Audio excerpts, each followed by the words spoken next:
Good day mga boss. Ito na po yung confirmed na Governor's Cup import. Ilang araw po bago mag-umpisa ang Governor's Cup na kung saan mag-umpisa ngayong July, ang Phoenix Fuel Masters ay meron na po silang confirmed import. At ito nga po ay si BG Johnson.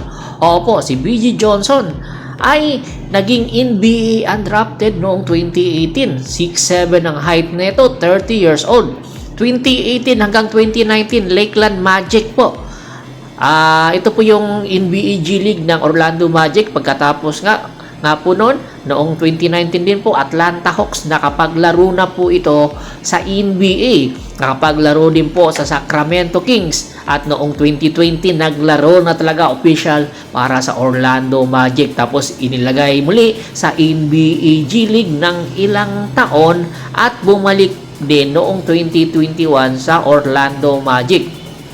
Pagkatapos po ng kanyang stint sa NBA, lumipat na po siya sa Europa at doon na po siya namalagi para po sa kanyang buong karera sa pagbabasketball. At dahil nga doon ay maganda ang ipinakita niya doon sa mga nasabing lugar na sa Europa, dahilan para doon talaga siya tumagal. At ngayon nakita po siya ng mga scout ng Phoenix Fuel Masters, especially ni Coach Charles Cho, at nakitaan ng potensyal na magiging import nga sa paparating na Governor's Cup. Two-way player po itong mamang ito. At syempre, scoring machine po at the same time, meron outside shooting ability, scoring ability, na kung saan ito nga po yung badly needed ngayon netong Phoenix Fuel Masters. Asahan po natin sa kanyang leadership ay talaga naman mapapangunahan niya itong masabing kupunan na Phoenix Fuel Masters. At hoping nga ang Phoenix Fuel Masters na ito na nga po ang simula ng kanilang karera para patungo sa sabi natin next round ng semifinals ng Governor's Cup, at hoping sila na makapasok na rin po sa finals ang kanilang prangkisa. Samantala po, nang dahil dyan, marami na po ang nagkaka-interest na siyempre tapatan po itong import na ito ng Phoenix Fuel Masters dahil po sa kanyang credential bilang NBA player. Samantala, ito naman pong Magnolia Pambansang Manok Timplados, nakakita na rin po ng official import. At alam nyo ba, ng import po ng Magnolia ay si Kenyon Joseph or KJ Bappen, ay nakapaglaro na po sa US NCAA Division 1 school sa Ole Miss. 6'7 din po ang height at nag-a-average po sa NBA or sa NCAA Division 1 ng 9.1 points per game, 5.8 rebounds at 1.3 assists sa 165 games po niya doon sa NCAA Division 1 na paglalaro.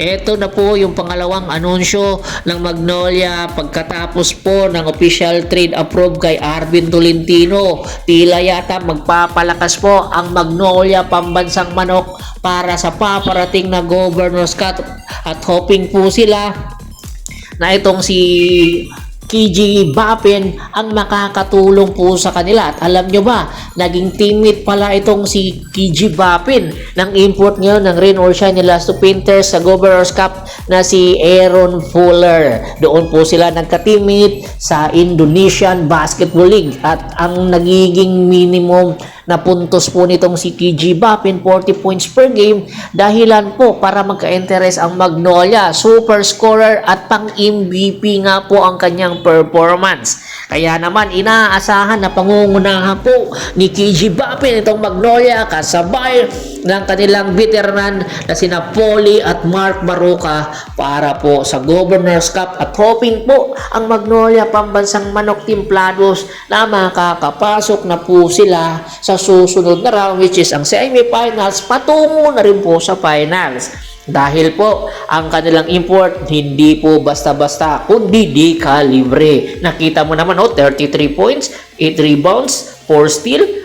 Grabe po itong import na ito. Kaya tingnan na lang natin kung kaya niya bang dalhin ang kanyang performance dito sa PBA. Tingin niyo ba? Eto na ba yung sagot sa mga problema ng Magnolia? Komento na sa baba ng video at pag-usapan po natin yan. Once again, this is Percival Montoron at your service. Don't forget to subscribe my sports channel at don't forget to click the notification bell button para maging updated palagi sa kwentuhan. At bago pa natin tapusin ang ating kwentuhan, shout out muna tayo sa ating mga solid na followers na lagi pong sumusuporta sa atin kay Kagawad at sa kinudukusin ng Kagawad ng Bulacan, Anthony Laquialon sa Laquialon family, Ronel Belches, Junel Alicante, Ricky Lanza ng Ricky Rider TV ng Tansa Cavite, Domingo Obuo, Maria Jane Omila, Tony Omila at Criston Mariscal. Pakibisita na rin po ng Facebook fanpage ko na Hapress PH3, Paul Goso Bostor para po sa mga karagdagan sports balita. Hanggang sa muling kwentuhan, maraming salamat po.